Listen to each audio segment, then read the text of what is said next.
Good morning, I'm Nashika and this is Chale News. It's May 29th and there's a lot to get through today. A Ghanaian government official is now calling for South Africans to be deported and DSTV and MTN to face restrictions. Ghana's finance minister says we've left the economic ICU and traffickers are recruiting our youth through WhatsApp and TikTok. Let's get into it.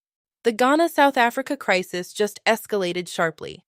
NSA Deputy Director General Fuseni Donkor, a serving government official, is now calling for South African nationals to be deported from Ghana and for businesses like DSTV and MTN to face restrictions. He invoked J.J. Rawlings and said Ghana has been too soft for too long. This is the hardest line any official has taken yet. Full breakdown on Chale.news. And in South Africa itself, Jacinta Ngobese Zuma, the woman who led marches against Ghanaian traders, is now in court. South Africa's own Human Rights Commission has sued her. First formal legal accountability move against the xenophobia campaign's organizers. She's calling it unlawful and rallying supporters to the Durban High Court. Education Minister Haruna Idrisu went after the courts, the police, and EOCO by name this week, accusing them of using bail conditions as punishment, which he says violates the Constitution. This lands just 24 hours after the NPP accused the Mahama government of midnight arrests of critics. The collision of those two narratives is something. On the economic front, Finance Minister Otto Forson told Parliament Ghana has moved from the ICU to the Wellness Center. He confirmed the IMF program final review is done and future engagement will be through a non-bailout instrument. Good signal, though no new debt or deficit figures were shared, so we're taking it measured for now. Ghana has announced over 442 million Ghanaian cedis for climate disaster recovery, including 242.5 million Ghanaian cedis to resettle Akosombo Dam spillage victims, nearly 3 years after that disaster. 3 years. And with no disbursement timelines given, the question isn't whether the money was announced, it's whether it will actually reach the people waiting for it.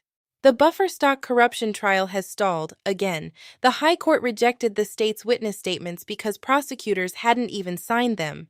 Defense counsel Godfred Yeboah Dame raised it. The judge agreed proceedings couldn't continue. The case is now adjourned to June 2027. Let that sink in. A midnight checkpoint in the central region, a Toyota Voxy, 3,500 live shotgun cartridges hidden inside. Police say it was intelligence-led. The driver, Francis Ampoma, was heading from Accra toward Asinfosu when they stopped him. He's in custody. The WHO Director General flew personally to the DRC as the third-largest Bundibugyo Ebola outbreak on record continues to grow. Emergency expansion of testing capacity is underway, but no timeline yet on when testing will be sufficient. Ghana's watch on this one stays active. SSNIT showed off luxury gated apartments and townhouses in Accra, built with worker contributions, and insists they're fairly priced and accessible to contributors. But here's the thing, no actual prices were released, so there's genuinely no way to verify that claim. Watch this space.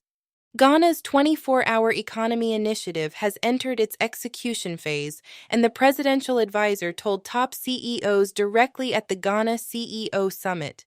This cannot work without real private sector investment. The government has laid the vision. Now they need the money to follow. 20 years. That's how long disability rights groups in Ghana have been pushing for a proper Persons with Disabilities bill. This week it reached Cabinet, the furthest it has ever gone. Disability groups are now urging MPs to make sure it doesn't stop there.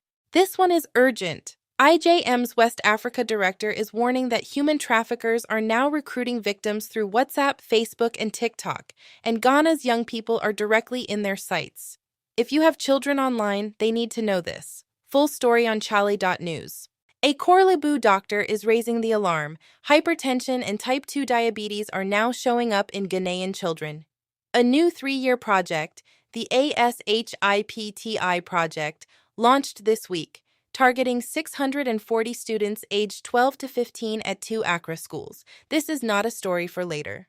Football this Sunday, the MTN FA Cup final is set. Dreams FC versus Nations FC at the University of Ghana Sports Stadium, 6 p.m. FIFA referee Salorm Yao Bless has been named to officiate. Nations FC are making their debut final appearance. Dreams FC won a second title. Should be a good one. And Chale, Messi is going to a sixth World Cup, confirmed in Argentina's squad for 2026, joining Ronaldo as the only men to ever appear at 6 editions. He's 38. He already holds the record for most World Cup appearances, some things you just have to respect. That's your May 29th morning digest. Every story fully reported at Chale.news. Go deeper on anything that caught your attention. Stay informed, stay sharp. See you soon.